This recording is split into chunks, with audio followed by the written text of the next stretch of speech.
Mesdames et messieurs, bonjour. Vous êtes bien sûr Business 24 Africa, la première chaîne panafricaine d'information économique. Alors pour ce numéro d'Eco-Presse, nous recevons sur notre plateau deux journalistes de la presse nationale. Ce sont des consultants, des journalistes spécialisés en économie. Alors je vais commencer par Bamba Mafungbe. Bonjour. Bonjour Émilie. Bamba est journaliste au temps, chef de service économie, Ebony 2012 de la meilleure production en économie et meilleur journaliste de développement décerné par la Banque mondiale. Merci d'avoir répondu à notre invitation. Cheikh Kone, bonjour. Bonjour. Cheikh est aussi journaliste à la tribune de l'économie. Il est par ailleurs le président du réseau des journalistes pour la promotion des PME. Merci d'avoir répondu à notre invitation. Merci. C'est avec vous, chers confrères, que nous allons échanger sur deux thématiques. Les nouvelles réformes dans le secteur de l'emploi et les mesures prises récemment par le gouvernement en faveur des PME. Alors, en ce qui concerne le secteur de l'emploi, des réformes structurelles ont été engagées, ça et là, par le gouvernement ivoirien. L'on a assisté à la dissolution de plusieurs structures intervenant dans la promotion de l'emploi, dont l'Agence d'études et de l'emploi, l'AGEP, le Fonds national de jeunesse, le Fonds ivoirien de développement des entreprises. Le gouvernement a donc décidé de mettre en place l'Agence nationale pour l'insertion et l'emploi des jeunes, dénommée Agence Emploi Jeunes. Alors, je vais me tourner vers vous et vous demander quels commentaires portez-vous sur les récentes décisions prises par le gouvernement pour régler la question de l'emploi jeune. Cheikh. Merci pour l'opportunité que vous m'offrez de m'exprimer sur cette question. Je pense que ce sont des réformes assez intéressantes qui demandent véritablement l'engagement du gouvernement à régler, même si ce n'est pas définitivement, mais à régler en grande partie la question de l'emploi. Parce que c'est une question qui ma foi, durant 4 années, n'a pu véritablement être solutionnée. Et il faut le dire, continuer de le dire, la Côte d'Ivoire enregistre toujours une crise de l'emploi à l'instar de certains d'autres pays. Et cette crise-là, aujourd'hui, il faut essayer de la relativiser un peu. Parce que de 2000 à 2010, il faut dire que la question de l'emploi jeune surtout se posait avec beaucoup d'acuité. Et nous avions en son temps des structures des agences qui se chargeaient de la promotion de l'emploi, qui était quasi inexistante, qui n'avait pas de mission claire, qui se marchait là-dessus. Tout le monde affichait une volonté de régler cette question. Pourtant, on savait l'objectif que tout le monde voulait atteindre, c'était de bénéficier de certains financements de la part de certaines institutions internationales. Je pense que l'un dans l'autre, on a observé de 2000 à 2010 une certaine inactivité, une certaine passivité, un certain laxisme des autorités. Mais depuis 2010, il faut reconnaître qu'il y a quand même quelques avancées, même si ces avancées-là n'arrivent véritablement pas à juguler le phénomène. Mais il y a quelques avancées, notamment la mise en place la réalisation d'une enquête sur la production de données statistiques sur l'emploi, ce qui manquait à la Côte d'Ivoire. Parce que pour pouvoir travailler sur des réformes assez efficaces, il faut savoir quel est l'existant. L'existant, c'est que le taux de chômeurs en Côte d'Ivoire est assez élevé. Je pense qu'on va revenir là-dessus. Il y a des chiffres contradictoires, des chiffres des institutions, des chiffres nationaux qu'on donne. Mais la réalité est qu'en Côte d'Ivoire, nous avons beaucoup de jeunes. La population, la jeunesse qui représente près de 70% de la population, observe un taux de chômage assez élevé. Depuis 2011 jusqu'à aujourd'hui, pour revenir sur ce que je disais, nous constatons des avancées notables dont le clou est la dissolution de certaines structures, mais aussi la création de l'Agence Emploi Jeune. Ok, quel est votre regard sur les décisions prises par le gouvernement récemment? Je voudrais, peut-être à la suite de mon confrère Cheikh, dire qu'effectivement, il y avait beaucoup de structures qui existaient.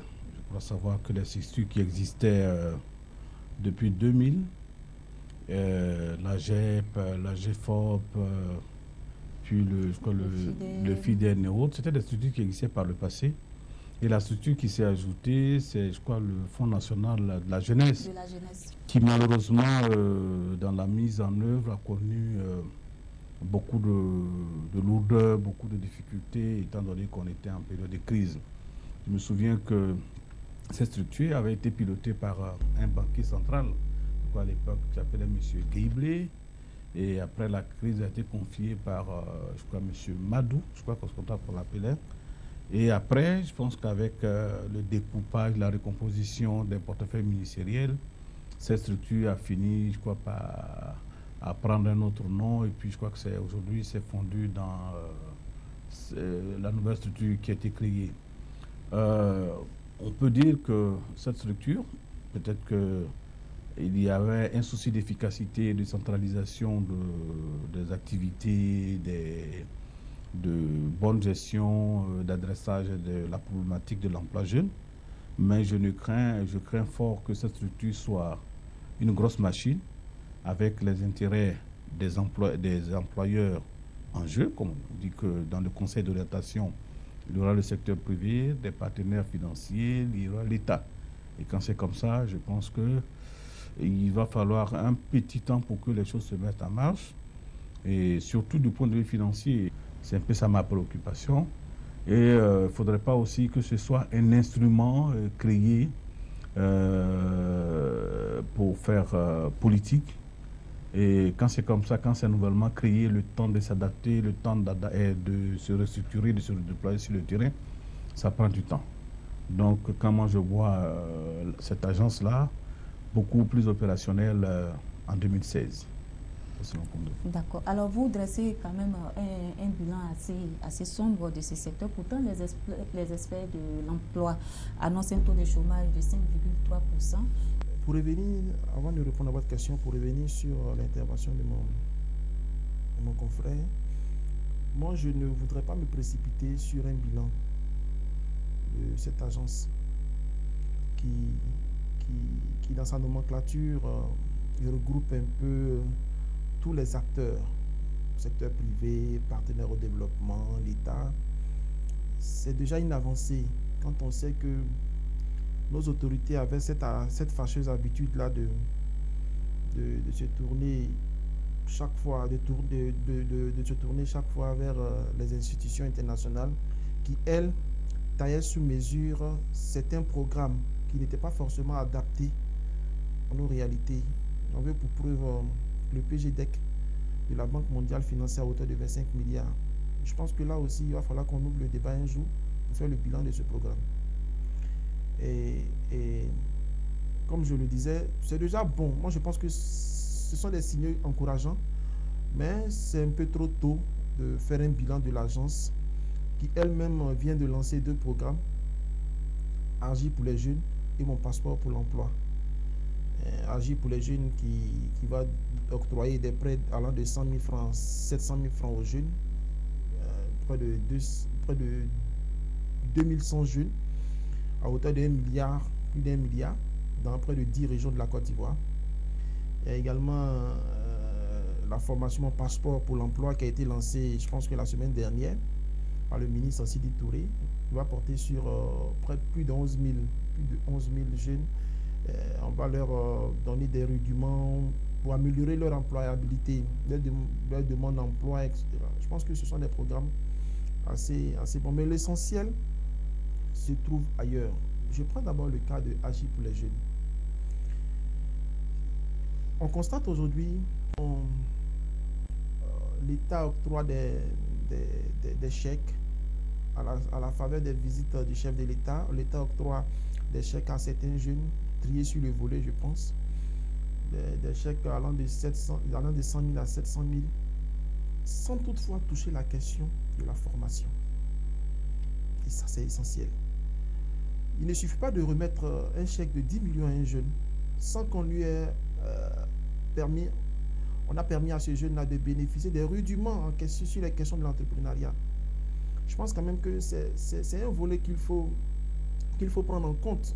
Et je pense, si votre tribune me permet quand même de demander aux responsables de l'agence emploi jeune de focaliser leur mission sur la formation.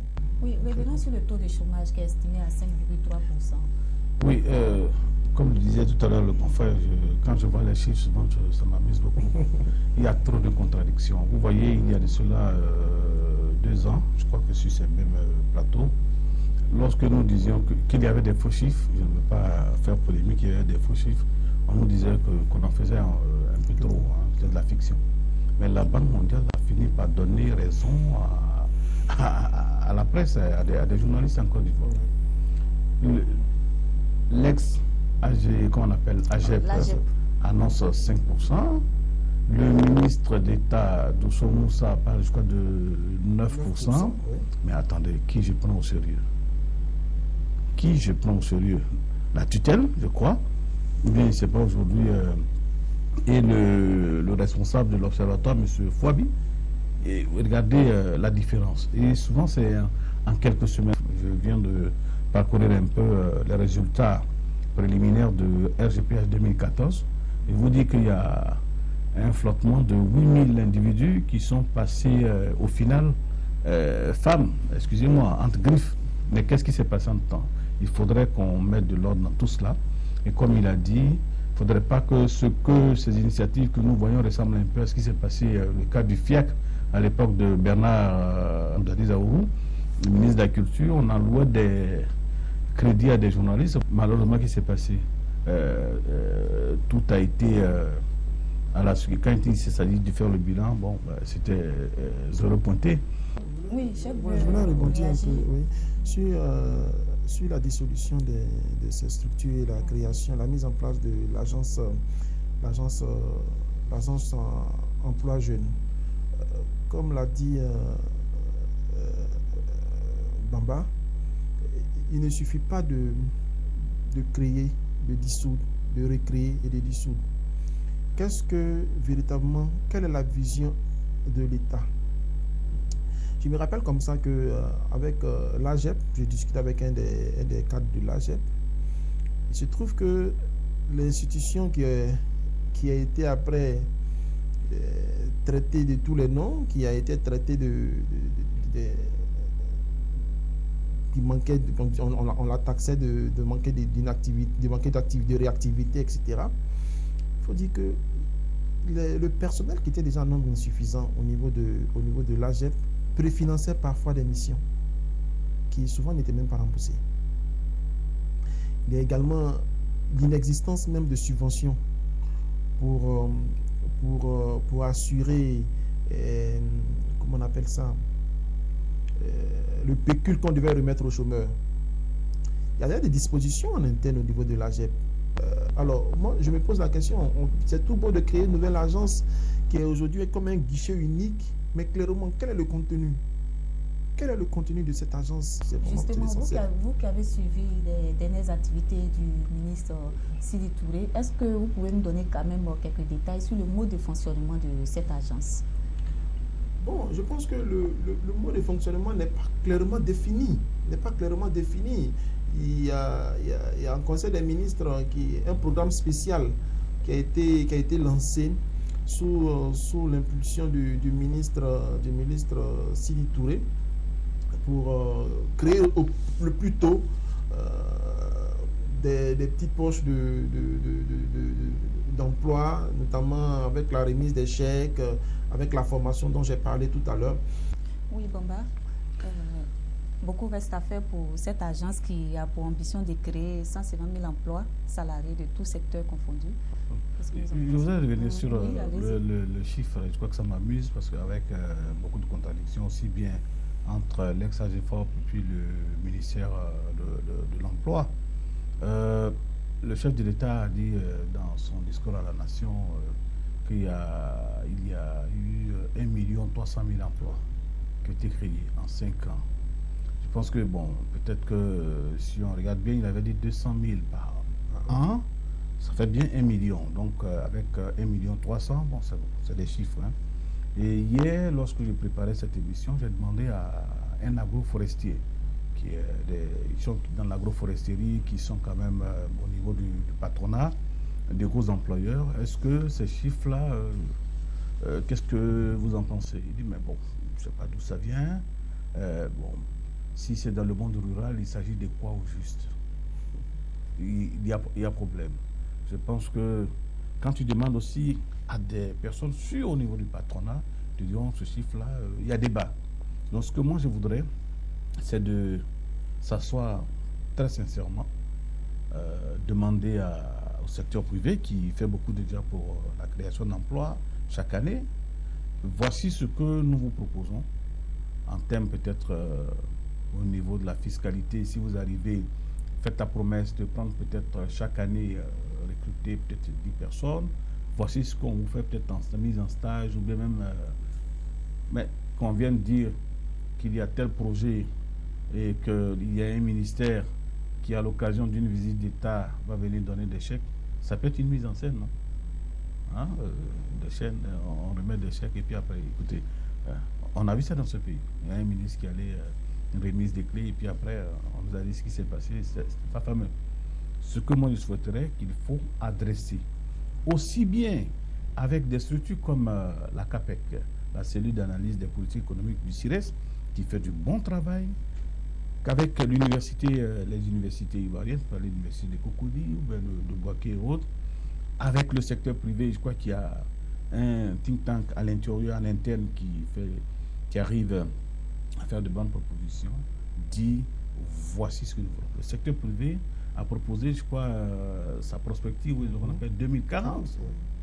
Mais l'État peut dire oui, c'est vous qui avez proposé, qu'est-ce que vous mettez dedans, qu'est-ce que nous on peut faire en termes de fiscalité, en termes d'avantages au niveau des entreprises.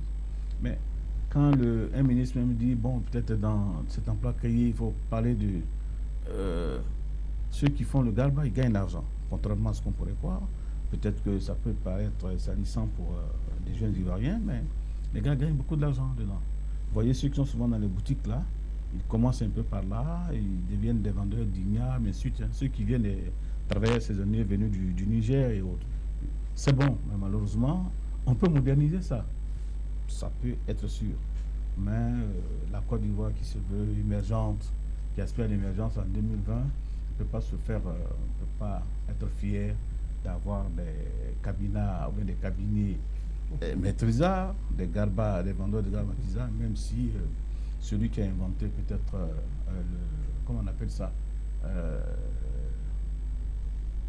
McDonald's, excusez-moi, je n'ai pas fait de position, peut-être est parti tout petit, il s'est retrouvé aujourd'hui en multinationale, et que on peut parler de ce produit libanais que nous consommons bien ici, hein, le shawarma, on voit les gars, ils viennent, mais ils gagnent de l'argent dedans. C'est des trucs à restructurer, à adresser normalement avec le secteur privé. Il y a des grands managers en Côte d'Ivoire. Mais ça, qu'est-ce qu'on peut faire? On peut aller à la CAPEC, ça, on fait quoi? On peut aller à l'université, demander à des enseignants. Il y a des gens petits de talent, des bons gestionnaires, des bons managers, de bons concepteurs, mais ils sont là pour une raison, pour une autre, ils sont à la maison. Qu'est-ce qu'on fait? Je pense que, comme moi je le dis, j'espère bien que nous allons traverser une zone de turbulence, tout va bien se passer, et qu'en 2016, qu'on dise à un patron, oui, toi, dans ce secteur, tu as fait fortune, voici, qu'est-ce que tu veux proposer pour tes jeunes frères? Voici des jeunes, moi, sur ce point-là, ça, je vais être honnête, je ne me gênerai pas pour la préférence nationale. Les jeunes Ivoiriens peuvent faire de bonnes choses, qu'on leur dit, s'il n'est pas salissant. Si on peut aller en France pour être plongeur, laveur d'autres choses, pour avoir de l'argent, avec... mais, excusez-moi, hein, je ne veux pas être... mais quand on dit garba, hein, ça fait attiquer. C'est de l'attiquer, là, la semoule de manioc, là, on ajoute un peu de poisson. Moi, je me souviens, lorsque nous étions à la cité universitaire de Yopougon, nous avons des parents, appelons-les comme ça, qui venaient du Cocody, des étudiants qui venaient du Cocody, qui allaient manger, acheter du garba de M. Eugène, c'est comme ça qu'on l'appelait à l'époque, à la cité universitaire de Yopougon. Et ce monsieur était très bien connu. Et même, je crois que dans son entourage, il avait commencé à entraîner avec lui des étudiants. On peut le faire. Rendre le métier plus potable, ça va générer des milliers, des centaines d'emplois. Pourquoi pas? Et puis après tout ça, il faudrait qu'on mette de côté un peu les histoires politiques là. Si les Américains disent American first, on dit aussi Ivorian first. Yes. Au niveau de l'emploi. Yes. Hein? On travaille, bien sûr, dans un contexte de mondialisation, on ne peut pas se fermer, mais qu'on dise voici ce qu'on peut faire ensemble. Celui qui est d'un pays de la sous-région vient avec son argent, l'Ivoirien a son idée, le technicien de froid qui maîtrise le froid industriel qui vient d'un pays occidental arrive ici.